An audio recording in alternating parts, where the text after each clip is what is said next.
3, 2, 1, गो। Hello everyone, मैं हूं कहानी वाला रजत। कहानियां सुनाता हूं, पर आज के इस माहौल पे मैंने सोचा कि कौन सी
वरदान दिए, या फिर ये कह लीजिए बहुत सारे ऐसे अपने आप की रक्षा करने की चीजें थी। जैसे सांप को जहर दिया, या किसी को पंजे, नाखून, ताकत, ये सब चीजें खुद को प्रोटेक्शन के लिए एपिमेथियस ने जानवरों को दे दी। प्रोमेथियस जो थे, जब उन्होंने इंसान बनाया तो उन्हें लगा कि इंसान अपनी रक्षा नहीं कर पाएगा, तो वो कैसे खुद को प्रोटेक्ट करे, इसलिए वो चाहता था कि इंसानों को फायर दे दी जाए, आग। उसने ज़ूस से पूछा, क्योंकि आग सिर्फ देवताओं के लिए थी। ज़ूस ने मना किया कि मत करना, इंसानों को कोई ऐसी चीज मत दो जो सिर्फ देवताओं के लिए हो। प्रोमेथियस माना नहीं। उसे लगा उसकी बनाई हुई क्रिएशन जो है वो कंप्लीट नहीं रहेगी, इसलिए उसे प्रोटेक्शन की जरूरत है। सो दैट्स व्हाई बिना ज़ूस को बताए, चोरी छुपे, उसने वो जो फायर थी वो इंसानों को दे दी। इस बात का ज़ूस को बड़ा बुरा लगा। ज़ूस बोले कि मुझे तुमसे ज्यादा गुस्सा इंसानों पर है। उन्होंने आखिर एक्सेप्ट ही कैसे किया कि उनको वो चीज मिले जो देवताओं की है। प्रोमेथियस को तो उन्होंने सजा दी ही, लेकिन इंसानों से भी उन्हें बदला लेना था। बदला लेने के लिए उन्होंने कुछ सोचा। ज़ूस के आसपास जितनी भी देवी देवताएं मौजूद थे, उन्होंने सबसे बोला कि अपने अपने बेस्ट क्वालिटी से एक लड़की को दुनिया में लाया जाए। वो छोटी सी बच्ची थी, पेंडोरा, जो ज़ूस की बेटी कहलाती है।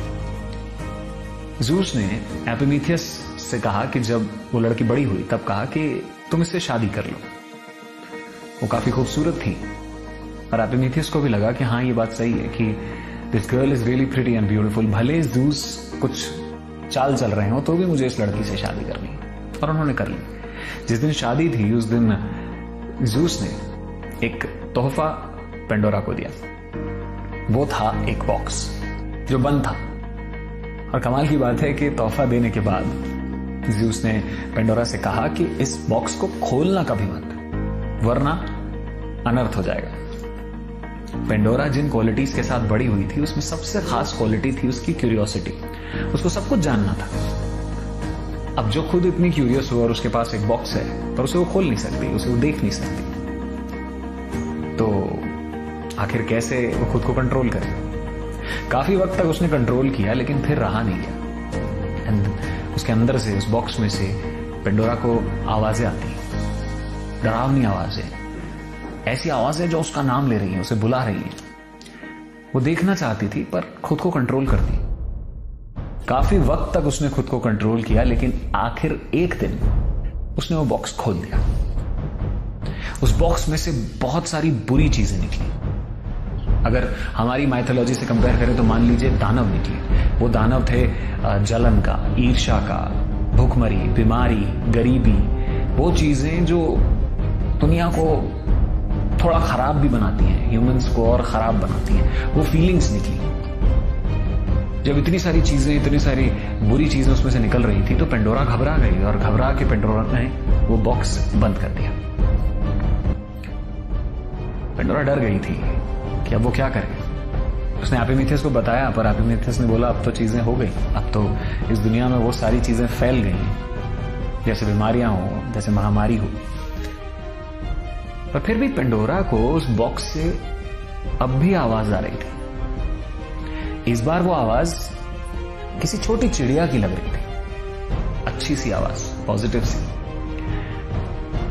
पेंडोरा को लगा एक बार फिर बॉक्स खोलना चाहिए। उसने बॉक्स खोला। इस बार उस बॉक्स में से वो जो छोटी सी चीज थी, एक रोशनी कह लीजिए, वो निकली। कहते हैं कि वो थी होप, यानी उम्मीद। जो पेंडोरा के बॉक्स में आखिरी चीज बची थी वो उम्मीद थी। ह्यूमन क्यूरियोसिटी लेवल बहुत हाई होता है। हम चीजें जानना चाहते हैं, हम हर चीज जानना चाहते हैं और उसमें ही कई बार परेशानी में फंस जाते हैं। लेकिन एक बात तय है कि इतना सब हो जाने के बावजूद, इतनी सारी परेशानियां दुनिया पर आने के बावजूद, हमारे देश में, हिंदुस्तान में अगर अब भी कोई एक चीज है जिस पर हम सब टिके हुए हैं, तो वो है वो छोटी सी चिड़िया, होप, यानी उम्मीद। ये उम्मीद ही है जो हमें अपने दिल में भी रखनी है और खुद को पेंडोरा के बॉक्स में बंद करके रखना है, यानी अपने घर। तब तक ही उम्मीद है। जैसे बॉक्स के खुलते ही उम्मीद चली जाएगी, वैसे ही घर खोलकर अगर आप बाहर निकले तो भी हमारी वो उम्मीद चली जाएगी। आपके घर के अंदर बंद रहने से, हमारे घर के अंदर बंद रहने से, अपने अपने घरों में रहने से वो उम्मीद बरकरार रहेगी। और सिर्फ उस उम्मीद के दम पे हम इस बीमारी से लड़ सकते हैं। उम्मीद कि हम में से कोई घर से नहीं निकलेगा। We'll all will stay at home। घर पे रहिए।